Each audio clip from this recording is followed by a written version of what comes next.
Rise of Iron has everything you'd expect from a new Destiny expansion. We got a whole new suite of brand new weapons. We have multiplayer with 3 new maps, got a new mode called Supremacy, got private matchmaking. We needed a raid. I don't think we could have shipped Rise of Iron without a brand new raid. Tons of new armor, tons of new gear. There's a story campaign with characters and cinematics. New public events, new patrols, and new secrets to uncover.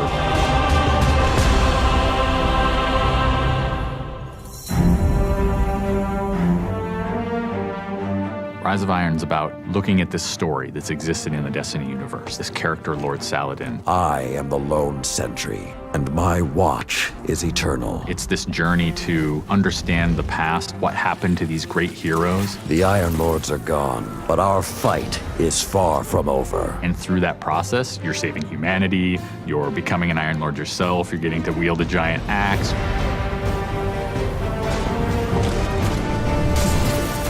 The idea of playing through a blizzard is something that we've never tried, and you're going to see that in Fellwinter Peak. Fellwinter Peak is very interesting because we've never had the player fighting through a social space before. When you walk in there for the first time and the fire's lit and it's just casting glow up onto these 8 heroes, you've been holding their weapons for 2 years. When we can take those elements of Destiny and put them all together into one coherent moment, I think is awesome.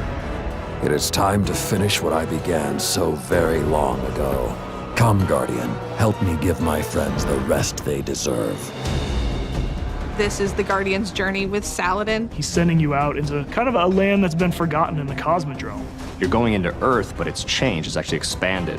You'll see the Plague Lands, post-apocalyptic sky, there's lava welling up from the ground. We know the Devils have been digging into the Cosmodrome for years. They've been looking for something. Well, what they found is SIVA. It is a nanotechnology that can be used to shape things, but they're not trying to use it to build, they're trying to use it to destroy.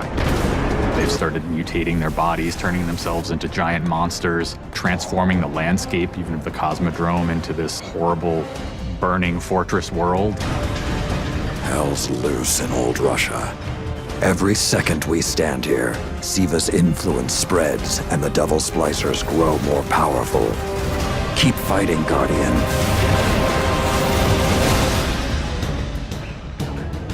After the campaign finishes, you have patrols that really tell the story of this continued infestation in the land. And we have a new strike that shows just what the Fallen are doing with the SIVA.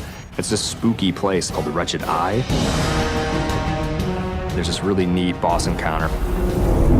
A fallen captain has plucked an eye out of an ogre, affixed it to his weapon, and he's using that to sort of tase you out of your rat hole while this blind ogre just walks around trying to crush you. We also have a few reprise strikes that we're bringing back for players.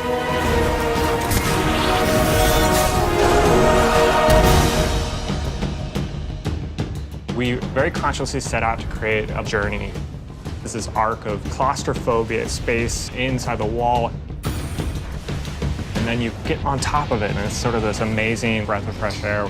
You get this vista from the Cosmodrome, it's lit on fire, and there's this death Zamboni who's just trying to crush your bones to dust. This giant machine with a ball arm, spikes on it. What does it mean in a raid when you got to run? I actually want that tension to exist. There's something really emotionally powerful about going on a journey, reaching to the top of the mountain, and then crashing back down, confined once again. I think players had a lot of fun when they played Court of Oryx on the Dreadnought, and so we wanted to create a similar type of experience in the Plague Lands, give it this different theme. You ready for this? Almost Thunderdome, Mad Max kind of feel, where you jump into the ring and the walls get closed off and then it's just fallen start pouring out. Here they come. And you get a giant flaming axe and you just start beating the crap out of guys.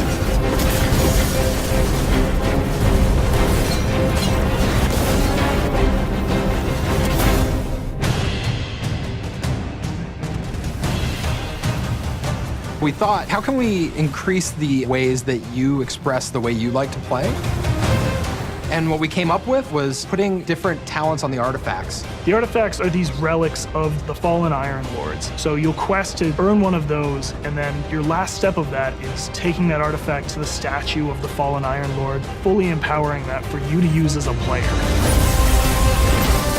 whether it's negating all the dot damage in the Crucible, or whether it's infinite sprint, or turning Fallen onto your side. Which is really, really cool, by the way. The artifacts that Tyra offers change every week. So there will always be something new and exciting for players following the campaign.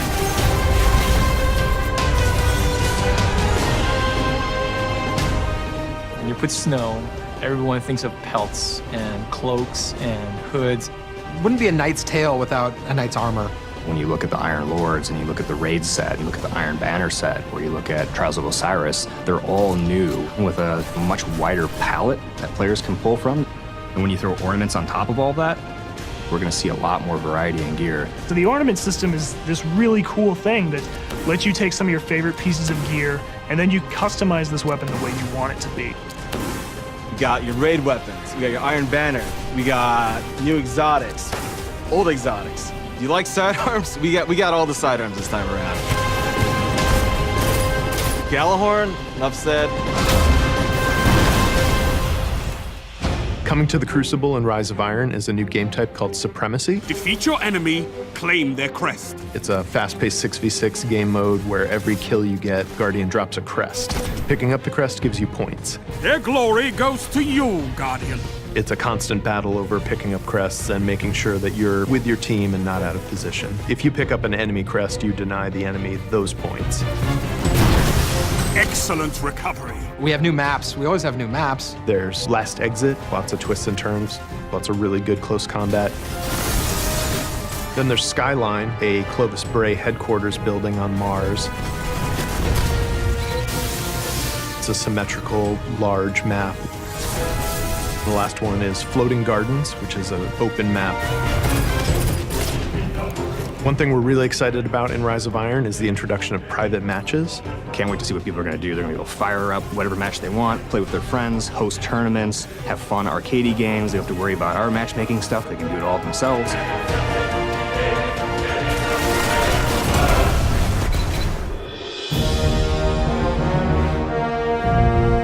Sometimes when I play and I have headphones on and I'm in that world, I get little chills because it's not just the effects and the amazing graphics, it's the audio that helps reinforce the journey that you're going through.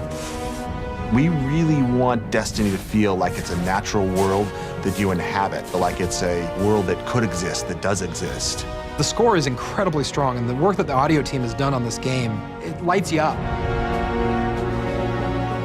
It becomes something bigger than just a mountain and just a fight. It becomes an experience, and you hopefully get lost in it. That sense of fun, that sense of adventure, that sense of the unknown, I want to see that translate to our fans and our players. When you see your character at the end of the campaign, I really, really hope that you feel triumphant and proud, like, wow, I'm becoming an Iron Lord.